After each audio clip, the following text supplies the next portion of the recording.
History keeps telling us the same thing over and over, but most of the time we don't want to hear it.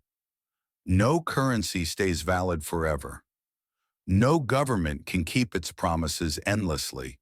And every time people wake up one morning to find their savings shrinking, their salaries becoming useless, and their future slowly slipping out of their hands. In short, collapse is not a coincidence. It's almost inevitable. The real question is not, will it happen one day? But will I be ready when it does? Most of us look at our bank accounts or the cash in our pockets and think, this is safe. But money is not stone, rock, or concrete. It is a dream built entirely on trust, and trust can vanish overnight. The best proof of this is history. Every economic collapse leaves behind clear signs of what works and what disappears, and anyone paying attention sees this. Those who survive the storm are not the ones who blindly trust the system, but the ones who doubt it first. Take Byzantium, for example. It stood for 1,000 years. The eastern half of Rome. At the heart of its economy was the gold solidus.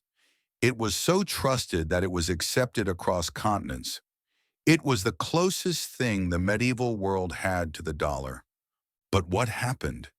Even though Rome had collapsed partly by debasing the denarius, Byzantium repeated the same mistake with gold.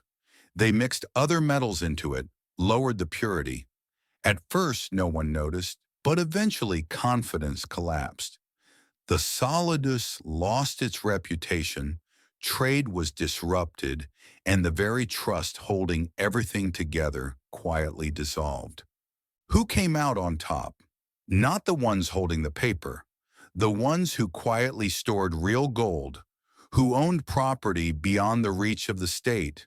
Because a government can print money, but it cannot print real value. And it's not just about governments playing with currencies. Sometimes a disaster strikes like a hammer. Take the Black Death.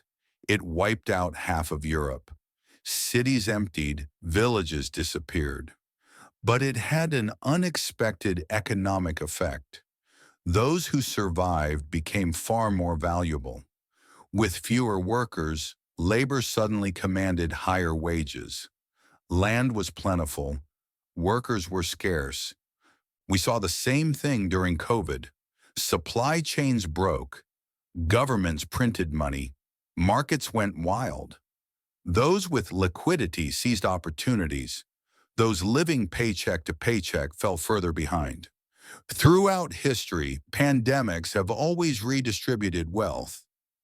In Renaissance Florence, we see how even the biggest banks can collapse overnight. The giant banking houses of the era fell like dominoes when Edward III defaulted. Everyone who believed this bank can't fail lost their money. It's a reminder that too big to fail has always been a myth. The American Civil War, both the North and the South printed money. The result, salaries destroyed by inflation, banknotes turned to trash. Confederate money died before the war even ended. Only those who owned real assets survived. The French Revolution, the assignat paper money collapsed quickly. Patriotism wasn't enough. When no one wanted to trade food for worthless notes, riots returned. The paper evaporated. Real goods gained value. The Asian financial crisis? Countries borrowed in someone else's currency, and when the storm hit, that debt became the weight that sank them. People's wealth evaporated overnight. Those holding dollars survived. Those trusting the local currency lost. When Lebanon froze its banks in 2019, people once again faced a painful truth. The money in your bank is not really your money. It is a loan you gave the bank, and when crisis hits, the bank can refuse to give it back. And it did. Even today, similar signals appear everywhere. In 2008, houses were lost, but banks were rescued. In 2020, money was printed, the wealthy got richer, salaries stagnated. In 2023, American banks collapsed within a week. So what does all of this tell us? There is no single magical solution, but history still offers a roadmap. In Byzantium, gold worked. After the Black Death, those with cash seized opportunities. In Florence, those who didn't trust big banks survived. In the Confederacy, real goods kept their value. In France, property and food saved people. In Asia, holding dollars made the difference. In Lebanon, those who withdrew in time stayed afloat. The common theme is clear: hold real value, not illusions. And there is another truth about collapse. If you're unprepared, it destroys you. If you're prepared, it becomes an opportunity.